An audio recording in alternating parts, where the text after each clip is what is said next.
යාළුවනේ අද කාලේ ලංකාවේ තියෙන ආර්ථික තත්ත්වයත් එක්ක රුපියල් 200ක් කියන්නේ ඇත්තටම ඉතාම පොඩි මුදලක්. සමහර විට බස් එකක යන්න නැත්නම් ප්ලේන් ටිකක් බොන්න විතරක් සෑහෙන මුදලක්. හැබැයි ඔයා දන්නවද මේ රුපියල් 200 නිවැරදි විදියට පාවිච්චි කළොත් ඔයාට පුළුවන් ඔයාගෙම කියලා පොඩි ස්වයං රැකියාවක් නැත්නම් ව්‍යාපාරයක් ආරම්භ කරන්න. අද මම ඔයාලට කියන්න යන්නේ ලොකු සල්ලි නැතුව අතේ තියෙන රුපියල් 200න් පටන් අරන් ඒක රුපියල් දහස් ගණනාවක් දක්වා වර්ධනය කරගන්න පුළුවන් ඉතාම සරල ව්‍යාපාර අදහස් කිහිපයක් ගැන. මුලින්ම අපිට පුළුවන් කෑම වර්ග නිෂ්පාදනය පැත්තට යන්න. ඒකෙන් පළවෙනි එක තමයි පොප්කෝර්න් ව්‍යාපාරය. ඔයාට පුළුවන් රුපියල් 200ක මුදලකින් වෙළඳ පොලෙන් බඩිරඟු ඇට ග්‍රෑම් 250 සහ කුඩා පොලිතින් බෑග් කීපයක් මිලදී ගන්න. ගෙදර තියෙන තෙල් සහ ලුණු ස්වල්පයක් පාවිච්චි කරලා ඔයාට ඉතාම ලේසියෙන් පොප්කෝර්න් පැකට් 10ක් හෝ 15ක් හදාගන්න පුළුවන්. මේ එක පැකට් එක රුපියල් 50 ගාණෙන් අවට තියෙන කඩවල් වලට හෝ දන්න කියන අයට විකුණුවොත් ඔයාට රුපියල් 200 රුපියල් 600ක හෝ 700ක ආදායමක් ගන්න පුළුවන්. දෙවෙනි අදහස් තමයි ගෙදරදීම හදන බයිට් හෝ චිප්ස් වර්ග.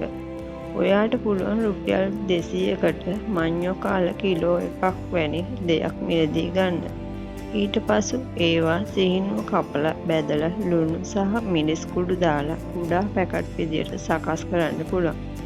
අවස් වරුවට මිනිස්සු තේ බොන වෙලාවට හෝ නිකන් ඉන්න වෙලාවට කන්න මේ වගේ බයිට් පැකට් වලට තියෙන ඉල්ලුම ගොඩක් වැඩි. මේකත් ඉතාම අඩු වියදමකින් ගෙදර ඉඳන් කරන්න පුළුවන් සුපිරි වැඩක්. තුන්වෙනි එක තමයි කඩදාසි බෑග් හෝ ලියුම් කවර සෑදීම. වර්තමානයේ ප්ලාස්ටික් සහ පොලිතින් භාවිතය අවම කරන්න ගොඩක් ෆාමසි සහ සිල්ලර් කඩවල වල උත්සාහ කරනවා.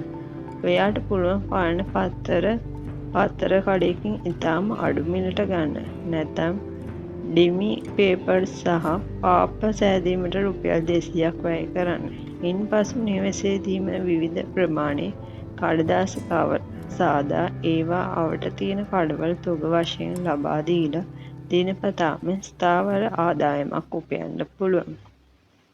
කෑම වර්ග වගේම ඊළඟ අපිට කරන්න පුළුවන් හොඳම දේ තමයි ගෙවතු වගාව සහ පැළ විකිණීම.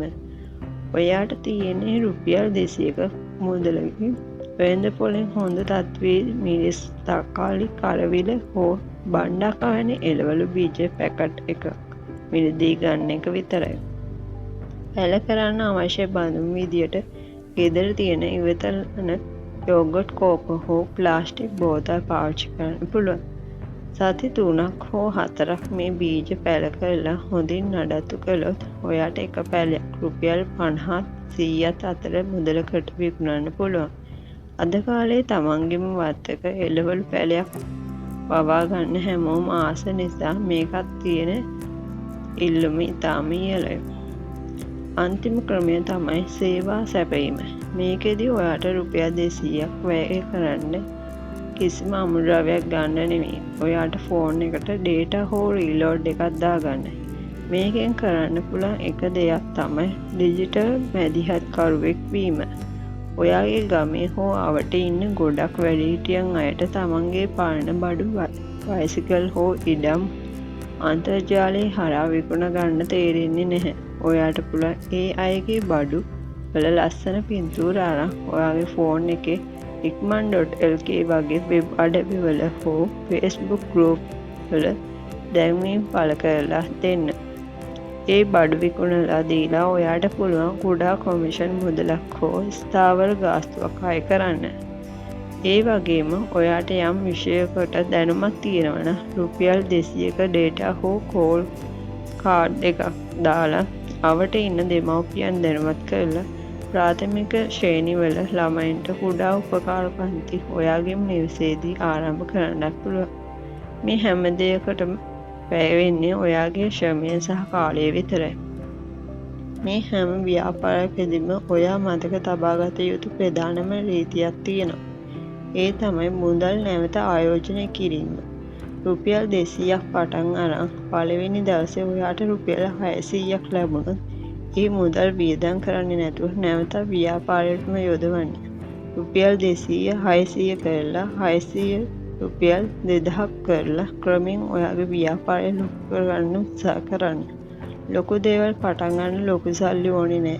අවශ්‍ය වෙන්නේ නිවැරදි උත්සාහය සහ කැපවීම විතරයි.